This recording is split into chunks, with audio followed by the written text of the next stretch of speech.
Hello students, welcome to ज्ञान शिखर e learning. आज हम कक्षा 8वीं की संस्कृत पाठ्य पुस्तक से द्वादशः पाठः पढ़ेंगे, यानी कि पाठ 12 पढ़ेंगे। इस पाठ का नाम है महर्षि दधीचि। बच्चों, यह पाठ महर्षि दधीचि के बारे में है। तो चलिए शुरू करते हैं। देखिए, लिखा है भारतीय संस्कृति सर्वश्रेष्ठा संस्कृति अस्ति। भारतीय संस्कृति यानी भारत की संस्कृति सर्वश्रेष्ठा, सर्वश्रेष्ठ यानी सर्वश्रेष्ठ, सबसे उत्तम संस्कृति अस्ति, अस्ति यानी है। भारतीय संस्कृति सबसे उत्तम संस्कृति है, मतलब सबसे अच्छी संस्कृति है। दानम, दया, समता, परोपकारः इत्यादयो गुणाः भारतीय संस्कृतेः अंगानि सन्ति। दानम, दानम यानी होता है दान, यानी किसी को कुछ देना। दया अर्थात किसी पर करुणा करना। समता अर्थात समानता, यानी सबको बराबर समझना। परोपकार यानी परोपकार, यानी सबका भला सोचना। इत्यादयो यानी इत्यादि, गुणः गुण भारतीय संस्कृति है, भारतीय संस्कृति के अंगानी अर्थात अंग, संति यानी हैं। तो इस लाइन का अर्थ होगा कि दान, दया, समानता और परोपकार इत्यादि गुण भारतीय संस्कृति के अंग हैं। स्वार्थम परित्यज्य परोपकारार्थम जीवन समर्पणेन अनेके मुनयः महर्षयः राजानः सामान्य नागरिकाश्च भारतीय संस्कृतिम आरक्षन् अतएव ते सादर स्मर्यन्ते। स्वार्थम परित्यज्य, परित्यज्य यानी होता है त्याग कर। परोपकारार्थम अर्थात परोपकार के लिए, दूसरों के भले के लिए। जीवन समर्पणेन, जीवन समर्पणेन का अर्थ होता है जीवन समर्पित कर। अनेके यानी अनेक, बहुत सारे। मुन्यः मुनि, महर्षयः यानी महर्षि यानी महान ऋषि।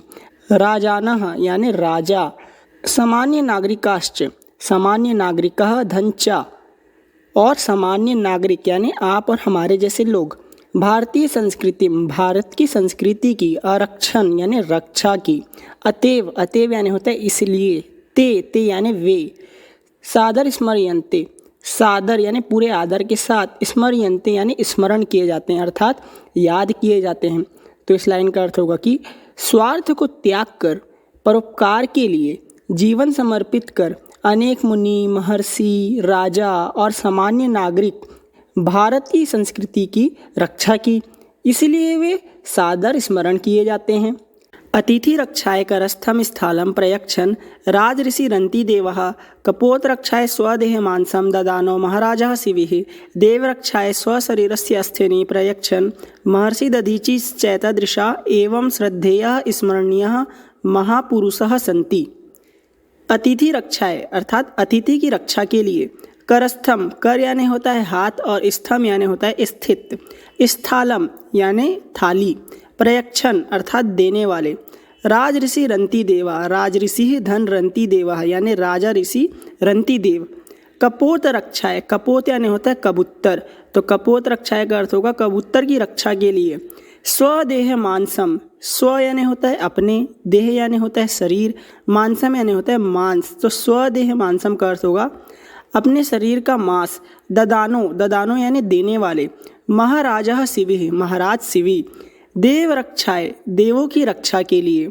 स्व शरीरस्य अस्थिनि, स्व शरीरस्य धन अस्थिनि यानी अपने शरीर की अस्थियां अर्थात हड्डियां। प्रयच्छन अर्थात देने वाले। महर्षि दधीचिश्चैतादृशा, महर्षि दधीचि धनचा धन ऐतादृशा। च यानी होता है और, ऐतादृशा यानी होता है ऐसे। तो इस लाइन का अर्थ होगा कि महर्षि दधीचि ऐसे, एवं श्रद्धेय, श्रद्धेय अर्थात श्रद्धेय। स्मरणीय यानी स्मरणीय, याद किए जाने वाले। महापुरुषः यानी महान पुरुष सन्ति हैं। तो इस लाइन का अर्थ होगा कि अतिथि की रक्षा के लिए हाथ में रखी थाली, मतलब अपने हाथ की थाली देने वाले राजऋषि रन्तिदेव। कबूतर की रक्षा के लिए अपने शरीर का मांस देने वाले महाराजा शिवि, और देवों की रक्षा के लिए अपने शरीर की अस्थियां देने वाले महर्षि दधीचि ऐसे इस प्रकार श्रद्धेय और स्मरणीय महापुरुष हैं। इन्होंने क्या किया कि राजऋषि रन्तिदेव ने मेहमानों की रक्षा के लिए अपने हाथ में रखी हुई अपने हिस्से की थाली दे दी, और महाराज शिवि ने कबूतर की रक्षा के लिए अपने शरीर का मांस दे दिया, और महर्षि दधीचि ने अपने शरीर की हड्डियां दे दी। किस लिए? देवों की रक्षा के लिए। तो ये आपको याद रखना है। महर्षेः दधीचेः नाम सर्वेषु परोपकारिषु महापुरुषेषु अग्रगण्यः मन्यते। महर्षि दधीचे यानी महर्षि दधीची का नाम सर्वेषु अर्थात सभी, परोपकारीषु यानी परोपकारी, महापुरुषेषु यानी महापुरुषों में, अग्रगण्य अग्रगण्य यानी अग्रगण्य यानी सबसे आगे, मन्यते अर्थात माना जाता है। महर्षि दधीची का नाम सभी परोपकारी महापुरुषों में सबसे आगे माना जाता है, सबसे ऊपर महर्षि दधीची को माना जाता है। देवराज इंद्रस्य परीक्षायाम् उत्तीर्णो रन्तिदेवः शिविश्च उभौ अपि अन्ते देहवन्तो जीवितौ आस्ताम्। देवराज इंद्रस्य यानी देवराज इंद्र के परीक्षायाम् उत्तीर्णो परीक्षा में उत्तीर्ण, रन्तिदेवा यानी राजा रन्तिदेव, शिविश्च शिवि धनचा और शिवि, उभौ उभौ का अर्थ होता है दोनों, अपि यानी भी, अंत यानी अंत में, देहवंतव देहवंतव यानी शरीर के साथ, जीवितव यानी जीवित, आस्ताम अर्थात थे। इस लाइन का अर्थ होगा कि देवराज इंद्र के परीक्षा में उत्तीर्ण रंतिदेव और शिवी दोनों अंत में शरीर के साथ जीवित थे, मतलब वे दोनों जीवित थे अपने देह के साथ। किंतु दधीचिस्तु सर्वकालाय देहम विमुच्य यश शरीरो अभवत। किंतु लेकिन, दधीचिस्तु इसका अर्थ होगा दधीची तो, सर्वकालाय यानी सर्वकाल के लिए, हमेशा के लिए, देहम देह यानी शरीर, विमुच्य यानी त्याग कर, छोड़कर, यश शरीरो यानी यश शरीर को, अभवत हुए। इस लाइन का अर्थ होगा कि किंतु दधीची तो सर्वकाल के लिए शरीर त्याग कर यश शरीर को प्राप्त हुए। वस्तुतः तत्सम त्यागी ना भूतो न भविष्यति। वस्तुतः यानी वास्तव में, तत्सम त्यागी, तत्सम यानी उनके समान, त्यागी त्याग करने वाला, ना यानी नहीं, भूतो कोई है, ना भविष्यति ना कोई होगा। वास्तव में उनके समान ना तो कोई त्याग करने वाला है और ना ही कोई होगा। प्राचीन काले कदाचित देवानाम दानवानाम च भयंकर संग्रामो भूता। प्राचीन काले यानी प्राचीन काल में, बहुत पुराने समय में, कदाचित अर्थात कभी, देवानाम यानी देवताओं, दानवानाम च और दानवों का, भयंकर संग्रामो भूता यानी भयंकर संग्राम हुआ, दोनों के बीच लड़ाई हुई। मतलब बहुत समय पहले एक बार क्या हुआ, देवताओं और दानवों के बीच लड़ाई हुई। तस्मिन् संग्रामे देवानां नायकः इंद्रः दानवानां नायकाश्च वृत्तासुरः आसीत्। तस्मिन् यानी उस, संग्रामे अर्थात संग्राम में, लड़ाई में, देवानाम यानी देवों के, नायकः नायक अर्थात राजा, इंद्रः इंद्र थे, दानवानाम दानवों के, नायकाश्च राजा, वृत्तासुरः आसीत् वृत्रासुर आसीत् यानी था। क्या बताया जा रहा है कि उस संग्राम में देवों के राजा थे राजा इंद्र और दानवों के राजा थे वृत्तासुर। वृत्तासुरेण सह संघर्षे देवनायकः इंद्रः पराजितः। इंद्रस्य आदेशेन पराजितः देवः देवरक्षकं भगवन्तं विष्णुम् उपगम्य स्वरक्षाय प्रार्थयन्। वृत्तासुरेण यानी वृत्रासुर के, सह यानी साथ, संघर्षे अर्थात संघर्ष में यानी कि लड़ाई में, देवनायकः अर्थात देवों के राजा इंद्रः इंद्र, पराजितः पराजित हो गए, हार गए, इंद्रस्य आदेशेन यानी इंद्र के आदेश पर, पराजितः देवा पराजित देवता, हारे हुए देवता, देवरक्षकम देवों की रक्षा के लिए, भगवंतम भगवान, विष्णु उपगम्य के पास जाकर, उपगम्य यानी होता है पास जाना, स्वरक्षा यानी अपनी रक्षा के लिए, स्व यानी क्या होता है खुद की, रक्षा यानी रक्षा के लिए, प्रार्थयन यानी प्रार्थना की। तो इस लाइन का अर्थ होगा कि वृत्तासुर के साथ संघर्ष में देवों के राजा इंद्र पराजित हो गए। इंद्र के आदेश पर जो पराजित देवता थे वो देवों की रक्षा के लिए भगवान विष्णु के पास गए और अपनी रक्षा के लिए प्रार्थना की।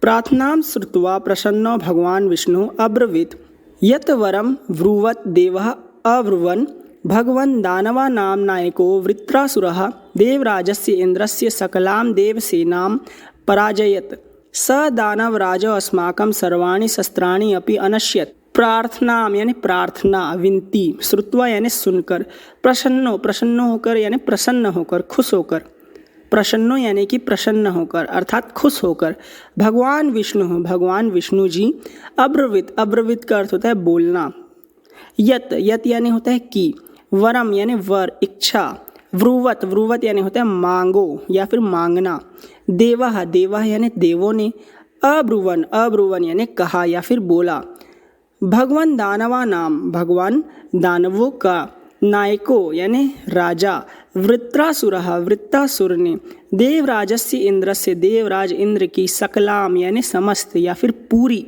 देवसेनाम यानी देवसेना को पराजयत यानी पराजित कर रहा है, यानी कि हरा रहा है। स यानी होता है वह। दानव राजो अस्माकम, दानव का राजा हमारी। सर्वाणी अर्थात सभी, संपूर्ण। शस्त्राणी शस्त्रों को। अपि भी अनश्यत नष्ट कर दिया है। इस लाइन का अर्थ होगा कि प्रार्थना सुनकर प्रसन्न होकर भगवान विष्णु बोले कि इच्छा मांगो, कोई भी वर मांगो। देवों से कहा कि तुम वर मांगो मेरे से। तो देवों ने कहा कि हे भगवान विष्णु, दानवों का राजा वृत्तासुर देवराज इंद्र की पूरी सेना को पराजित कर रहा है। वह दानवों का राजा हमारे सभी शस्त्रों को भी नष्ट कर दिया है, मतलब सभी शस्त्रों को खत्म कर दिया है। भवान अश्मान रक्षतु, भवान यानी आप, अश्मान यानी हमारी, रक्षतु रक्षा करो, हे भगवान आप हमारी रक्षा करो। आगे देखते हैं अब क्या लिखा है। भगवान विष्णु उवाच भो देवः इदानीं महर्षिः दधीचिः सर्वेषां ऋषीणां शिरोमणिः वर्तते। भगवान विष्णु उवाच यानी होता है बोले, भो यानी कि हे, देवा यानी देवता, इदानीम यानी इस समय, महर्षि दधीचि सर्वेषाम यानी सभी, ऋषिणाम यानी ऋषियों में, शिरोमणि यानी श्रेष्ठ, सबसे उत्तम, वर्तते है। इस लाइन का अर्थ होगा कि भगवान विष्णु बोले कि हे देवताओं, इस समय महर्षि दधीचि सभी ऋषियों में श्रेष्ठ हैं। व्रतोपवासे तपसा च तस्य महात्मनो देह पावना संपन्ना।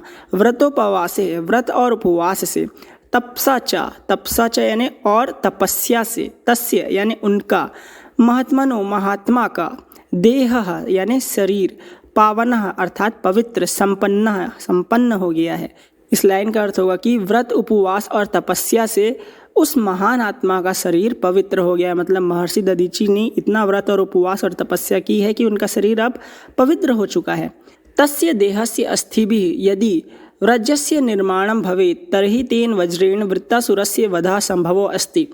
तस्य देहस्य, तस्य यानी उनके, देहस्य यानी शरीर की, अस्थिभिः यानी अस्थियों से, यदि वज्रयस्य यानी वज्र का, वज्र यानी होता है हथियार, निर्माणम यानी निर्माण, भवेत यानी किया जाए, तरही यानी तो, तेन यानी उस, वज्रेण वज्र से, वृत्रासुर का, वधा यानी वध यानी खात्मा, संभवो अस्ति अर्थात संभव है।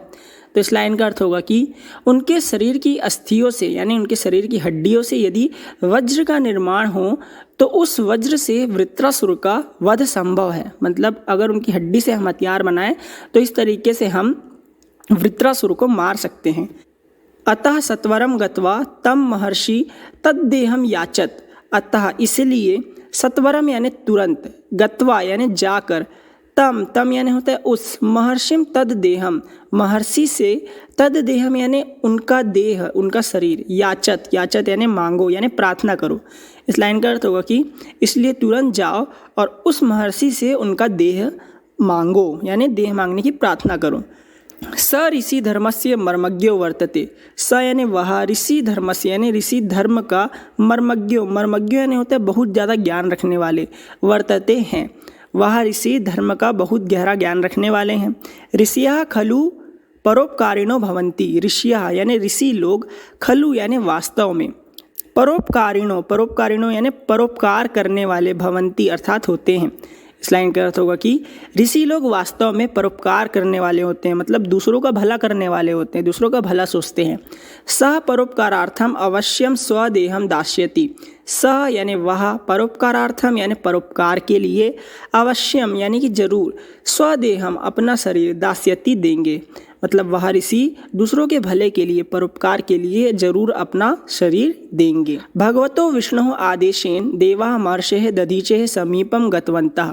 भगवतो विष्णु आदेशेन यानी आदेश से, देवता महर्षि दधीचेः समीपम यानी पास, गतवन्तः यानी गए। भगवान विष्णु के आदेश से देव लोग महर्षि दधीचि के पास गए।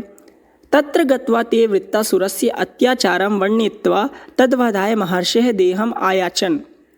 तत्र यानी वहाँ, गत्वा अर्थात जाकर, ते यानी उन्होंने, वृत्रासुर के अत्याचारों का, वर्णयित्वा यानी वर्णन किया, बताया, तद्वधाय यानी उसके वध के लिए, महर्षि के, देहम आयाचन देह की, आयाचन यानी याचना की, प्रार्थना की। इस लाइन का अर्थ होगा कि वहाँ जाकर उन्होंने वृत्रासुर के अत्याचारों का वर्णन किया, उसके बारे में बताया कि वृत्रासुर किस किस प्रकार के अत्याचार करता है देवताओं के ऊपर, और उसके वध के लिए महर्षि के शरीर की याचना की। मतलब देवताओं ने क्या किया कि वे भगवान विष्णु के आदेश से महर्षि दधीचि के पास गए और वहाँ पे वृत्रासुर के अत्याचारों का वर्णन किया और उसका नष्ट करने के लिए महर्षि दधीचि के शरीर की याचना की। दधीचि उवाच, उवाच यानी होता है बोले, भो देवः यानी हे देवा, यो नरः यानी जो व्यक्ति, शरीरम शरीर, क्षणभंगुरम, क्षणभंगुरम यानी क्षणभंगुर नाशवान, मत्वा यानी मानकर, अपि भी, सनातनस्य यानी सनातन का, धर्मस्य यानी धर्म का, पालनम ना करोति पालन नहीं करता, स सर्वदा निंदनीयो भवति, स यानी वह, सर्वदा यानी कि हमेशा, निंदनीयो यानी निंदा के योग्य, भवति यानी होता है।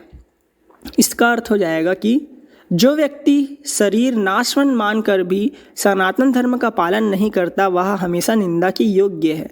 मतलब महर्षि दधीचि यहाँ पे बोल रहे हैं कि ऐसे व्यक्ति जिनके लिए शरीर एक क्षणभंगुर है, मतलब नाशवान है, तो वह अपने शरीर को नाशवान मानकर भी सनातन धर्म का पालन नहीं कर रहा है, तो वह हमेशा के लिए निंदा के योग्य होता है। नदी वृक्षादयो जड़ पदार्थो अपि तम स्वार्थिनम निंदन्ति, नदी वृक्ष आदयो, नदी वृक्ष आदि, जड़ पदार्थ, अपि यानी भी, तम यानी उस, स्वार्थिनम स्वार्थी, निंदनंती की निंदा करते हैं। इस लाइन का अर्थ होगा कि नदी वृक्ष और जड़ पदार्थ इत्यादि भी उस स्वार्थी व्यक्ति की निंदा करते हैं। किस स्वार्थी व्यक्ति की? जो सनातन धर्म का पालन नहीं करता। यह खलु प्राणिनाम शोके शोकम हर्षे हर्षम च अनुभवति स एव प्रशंसनीयो भवति। यह अर्थात जो, खलु यानी होता है वास्तव में, प्राणी नाम यानी प्राणियों के, शोके यानी शोक में अर्थात दुख में, शोकम दुख का, हर्षे हर्षम यानी और खुशी में खुशी का, अनुभवति यानी अनुभव करता है, स एव वही, प्रशंसनीयो भवति प्रशंसा के योग्य है। इस लाइन का अर्थ होगा कि जो व्यक्ति वास्तव में प्राणियों के दुख में दुख का और उनके साथ खुशी में खुशी का अनुभव करता है वही प्रशंसा के योग्य होता है। अतः देव कार्याय शरीरम मुच्यतो लेस्तो अपि व्यथा न भविष्यति। अतः यानी इसलिए, देव कार्याय यानी देवताओं के कार्य के लिए, शरीरम शरीर, मुंचतो यानी छोड़ने में, लेस्तो यानी थोड़ा, अपि यानी भी, तो थोड़ा भी, व्यथा यानी पीड़ा, न भविष्यति यानी नहीं होगी। तो यहाँ पे महर्षि दधीचि कह रहे हैं कि इसीलिए देवताओं के कार्य के लिए शरीर छोड़ने में मुझे थोड़ी भी पीड़ा नहीं होगी, मतलब मुझे किसी प्रकार का कष्ट नहीं होगा, मैं अपना शरीर दे दूंगा। एव मुक्तवा महर्षि दधीचि भगवंतम ध्यानं स्वदेहम अत्यज्यते। एव मुक्तवा यानी ऐसा कहकर महर्षि दधीचि भगवंतम ध्यायन यानी कि भगवान का ध्यान करते हुए, स्वदेहम यानी अपना शरीर अत्यज्यत त्याग दिया। तो इस लाइन का अर्थ होगा कि ऐसा कहकर महर्षि दधीचि ने भगवान का ध्यान करते हुए अपना शरीर त्याग दिया और देवताओं को सौंप दिया। देवशिल्पी विश्वकर्मा तेह अस्थिभिः वज्रस्य निर्माणम अकरोत्। देवशिल्पी यानी देवताओं के शिल्पी, देवताओं के शिल्पकार, विश्वकर्मा ने, तेह यानी उन, अस्थिभिः यानी अस्थियों से, हड्डियों से, वज्र का, हथियार का, निर्माणम अकरोत् निर्माण किया। मतलब देवताओं के शिल्पकारी विश्वकर्मा जी ने उन अस्थियों से, महर्षि दधीचि की अस्थियों से हथियारों का निर्माण किया। तेन वज्रेण देवराज इंद्रो वृत्रासुरस्य वधम चकार। तेन वज्रेण उस वज्र से, देवराज इंद्रो यानी देवों के राजा इंद्र ने, वृत्रासुरस्य यानी वृत्रासुर का, वधम यानी वध, चकार यानी होता है किया। इस लाइन का अर्थ होगा कि उस वज्र से देवों के राजा इंद्र ने वृत्रासुर का वध किया। एतेन महता त्याग महिम्भ्याम महर्षि दधीचि अद्यापि सादरम सम्मान्यते यशा शरीरेण च अद्यापि जीवति। एतेन यानी इस, महता यानी महान, त्याग महिमाभ्याम त्याग की महिमा से, महर्षि दधीचि अद्यापि यानी आज भी, अद्य धन अपि, अद्य यानी होता है आज और अपि यानी होता है भी, तो इसका अर्थ होगा आज भी, सादरम यानी पूरे आदर के साथ, सम्मान्यते यानी सम्मानित किए जाते हैं, यशा शरीरेण यश शरीर के साथ, च यानी और, अद्यापि आज भी, जीवती जीवित हैं। इस लाइन का अर्थ होगा कि इस महान त्याग की महिमा से, इस महान त्याग के कारण महर्षि दधीची आज भी पूरे आदर के साथ सम्मानित किए जाते हैं और यश शरीर के साथ वे आज भी जीवित हैं। परोपकाराय सताम विभूतयः, इसका अर्थ होगा कि सज्जनों का शरीर परोपकार के लिए होता है, मतलब दूसरों के भले के लिए होता है। तो बच्चों इस प्रकार यह पाठ खत्म होता है। अब अपन चलते हैं इस पाठ में आए अभ्यास प्रश्न की ओर। देखिए पहला प्रश्न है, संस्कृत में उत्तर दीजिए। इसमें क है, परोपकारेषु कस्य नाम अग्रगण्यम मन्यते, अर्थात परोपकार के लिए किसका नाम अग्रगण्य माना जाता है। तो इसका उत्तर लिखना है, परोपकारेषु महर्षेः दधीचेः नाम अग्रगण्यम मन्यते, यानी परोपकार के लिए महर्षि दधीची का नाम अग्रगण्य माना जाता है। ख है, दानवा नाम नायकः कः आसीत्, यानी दानवों का नायक कौन था, दानवों का राजा कौन था। तो इसका उत्तर होगा, दानवा नाम नायक वृत्रासुरस्य आसीत्, अर्थात दानवों का राजा वृत्रासुर था। इंद्रस्यादेशेन देवाः किम अकुर्वन्, अर्थात इंद्र के आदेश से देवों ने क्या किया। तो इसका उत्तर होगा, इंद्रस्योदेशेन देवाः महर्षेः दधीचेः समीपम गतवन्तः, यानी कि इंद्र के आदेश से देव महर्षि दधीची के पास गए। घ है, केन वज्रः निर्मितः, यानी किससे वज्र का निर्माण किया गया। तो इसका उत्तर लिखना है आपको, दधीचेः अस्थिभिः वज्रः निर्मितः, यानी दधीची जी की अस्थियों से वज्र का निर्माण किया गया। अब देखते हैं प्रश्न 2। प्रश्न 2 है, रिक्त स्थानों की पूर्ति कीजिए। तो देख लेते हैं। का है, प्राचीन काले देवानाम दानवानाम खालिस्थानभूत, यहाँ पे लिखना है संग्राम। खा है, प्रार्थनाम श्रुत्वा प्रसन्नो खालिस्थान अब्रवीत, यहाँ पे लिखना है भगवान विष्णु। ग है, ऋषयः खलु खालिस्थान भवन्ति, यहाँ पे आएगा परोपकारिणः। घ है, तेन खालिस्थान वृत्रासुरस्य वधः संभवः अस्ति, यहाँ पे लिखना है वज्रेण। प्रश्न 3 है, संस्कृत में अनुवाद कीजिए। इसमें का है, देवों और दानवों का संग्राम हुआ। इसका संस्कृत में अनुवाद होगा, देवानाम दानवानाम च संग्रामः अभवत्। खा है, भगवन आप हमारी रक्षा करें। इसका संस्कृत में अनुवाद होगा, भगवन भवान अस्मान रक्षतु। गा है, परोपकार सज्जनों का धन है। इसका संस्कृत में अनुवाद होगा, परोपकाराय सताम विभूतयः। घा है, इंद्र ने वृत्रासुर का वध किया। इसका संस्कृत में अनुवाद हो जाएगा, इंद्रः वृत्रासुरस्य वधम अकरोत्। देखिए प्रश्न 4 है, संधि विच्छेद कर प्रकार लिखिए। तो चलिए इसको देखते हैं। पहला है परोपकारः, तो इसका संधि विच्छेद हो जाएगा पर धन उपकारः, यहाँ पे गुण और संधि का प्रयोग हुआ है। शिविश्च, इसका संधि विच्छेद होगा शिविः धन च, यहाँ पे विसर्ग संधि का प्रयोग हुआ है। तीसरा है व्रतोपवासे, इसका संधि विच्छेद होगा व्रत धन उपवासे, यहाँ पे गुण और संधि का प्रयोग हुआ है। चौथा है महर्षि, इसका संधि विच्छेद होगा महाधन ऋषि, यहाँ पे गुण और संधि का प्रयोग हुआ है। प्रश्न 5 है, समास विग्रह कीजिए। तो चलिए देखते हैं। पहला है कपोत रक्षाय, इसका समास विग्रह होगा कपोतस्य रक्षाय। दूसरा है देवनायक, इसका समास विग्रह होगा देवानाम नायकः।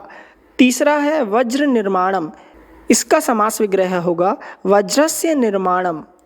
प्रश्न 6 है, देव अकारांत पुल्लिंग एवं महर्षि इकारांत पुल्लिंग की कारक रचना सभी व्यक्ति में लिखिए। तो चलिए पहले देव अकारांत पुल्लिंग शब्द की कारक रचना देख लेते हैं। तो देखिए, एक वचन, द्विवचन, बहुवचन, ऐसे करके आपको 3 टेबल बना लेना है। पहले टेबल पे आप लिखेंगे प्रथमा, द्वितीय, तृतीय, चतुर्थी, पंचमी, षष्ठी, सप्तमी और संबोधन। तो चलिए देख लेते हैं। प्रथमा विभक्ति देवः देवौ देवः, द्वितीय विभक्ति देवम देवौ देवान, तृतीय विभक्ति देवेन देवाभ्याम देवेः, चतुर्थी विभक्ति देवाय देवाभ्याम देवेभ्यः, पंचमी विभक्ति देवात् देवाभ्याम देवेभ्यः, षष्ठी विभक्ति देवस्य देवयोः देवानाम, सप्तमी विभक्ति देवे देवयोः देवेषु और संबोधन में लिखेंगे हे देव और हे देवः। अब अपन देखते हैं महर्षि इकारांत पुल्लिंग शब्द की कारक रचना। प्रथमा व्यक्ति में आएगा महर्षि, महर्षि, महर्षयः। द्वितीय विभक्ति महर्षिम, महर्षि, महर्षीन्। तृतीय विभक्ति महर्षिना एकवचन में, महर्षिभ्याम द्विवचन में और महर्षिभिः बहुवचन में। चतुर्थी विभक्ति महर्षिये महर्षिभ्यां महर्षिभ्यः। पंचमी विभक्ति महर्षेः महर्षिभ्यां महर्षिभ्यः। षष्ठी विभक्ति महर्षेः महर्षयोः महर्षिणां। सप्तमी विभक्ति महर्षौ महर्षयोः महर्षिषु। संबोधन हे महर्षि, हे महर्षि और हे महर्षयः। अब इसी में प्रश्न 6 में दूसरा प्रश्न है, भू धातु के लंगलाकार में धातु रूप लिखिए। तो चलिए देख लेते हैं। तो पुरुष, एक वचन, द्विवचन और बहुवचन ऐसे करके 4 कॉलम वाली टेबल बना लेना है आपको, जैसे स्क्रीन में दिख रहा है। प्रथमा पुरुषः में आएगा अभवत, अभवताम, अभवन। मध्यम पुरुष में आएगा अभवः, अभवतम, अभवत। उत्तम पुरुष में आएगा अभवम, अभवाव, अभवाम। तीसरा है दा धातु के लिट्लाकार में धातु रूप लिखिए। तो इस पे देखते हैं। प्रथमा पुरुषा में आएगा दास्यति, दास्यतः, दास्यन्ति। मध्यम पुरुषा में आएगा दास्यसि, दास्यतः, दास्यत। उत्तम पुरुषा में आएगा दास्यामि, दास्यावः और दास्यामः। इस प्रकार यह पाठ खत्म होता है। अब हम मिलेंगे अगले वीडियो में अगले पाठ के साथ।